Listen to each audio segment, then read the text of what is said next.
अस्सलाम वालेकुम दोस्तों, आज हम बात करेंगे एस्कार्ड प्लस के बारे में। इस वीडियो में आपको बताया जाएगा आप एस्कार्ड प्लस का इस्तेमाल किन मसाइल में कर सकते हैं, इसको इस्तेमाल करने का तरीका क्या है, इसके साइड इफ़ेक्ट क्या हैं। दोस्तों, आपसे रिक्वेस्ट है जो नाज़रीन मुस्तफ़ा फार्मेसी में न्यू हैं वो हमारे चैनल मुस्तफ़ा फार्मेसी को ज़रूर सब्सक्राइब करें और साथ लगे बेल आइकन के बटन को ज़रूर प्रेस करें ताकि हर आने वाली नई वीडियो आप तक बर वक्त पहुँच सके। दोस्तों, आज हम बात करेंगे एस्कार्ड प्लस के बारे में। दोस्तों, एस्कार्ड प्लस 75 के अंदर जो फार्मूला पाया जाता है वो है एसिटाइल सिसलिक एसिड 81 mg का दूसरा नाम एस्प्रीन है। यानी एस्कार्ड प्लस के अंदर एक साल्ट एस्प्रीन और दूसरा क्लोपिडोग्रेल 75 mg है। तो एस्प्रीन जो है इसका क्या काम है? एस्प्रीन आपके ब्लड प्रेशर को नॉर्मलाइज़ करती है, खून को पतला करती है।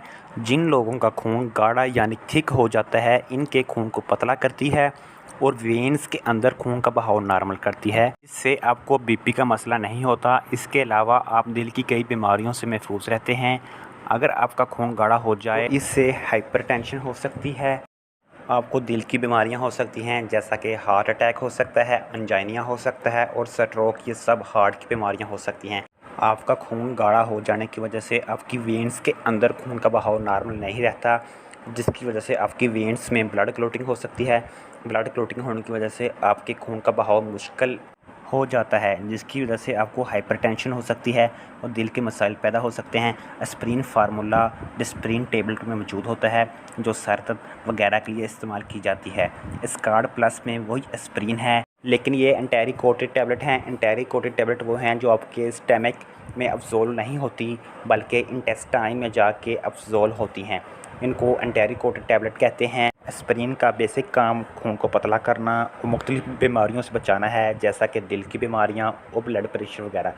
इसको एस्कार्ड प्लस का नाम इसलिए दिया गया है क्योंकि इसमें दो साल्ट हैं, एसिटाइल सिसलिक एसिड 81 mg और दूसरा क्लोपिडोग्रेल 75 mg। इस्तेमाल का तरीका सबसे ज़्यादा अहम है। ये मेडिसिन आप खाने के साथ लें। वो पेशेंट जिनको गुर्दे जिगर का मसला है वो पेशेंट इस टैबलेट को डॉक्टर हजरात की हदायत के मुताबिक इस्तेमाल करें। बात करें साइड इफ़ेक्ट की तो आपको नोज़िया हो सकता है, वॉमिटिंग हो सकती है, आपके स्टमक में पेन हो सकता है, एलर्जी हो सकती है। फ्रेंड्स, अगर आपको हमारी वीडियो अच्छी लगी तो हमारी वीडियो को लाइक करें, ज़्यादा से ज़्यादा शेयर करें और कमेंट्स बॉक्स में बताएं।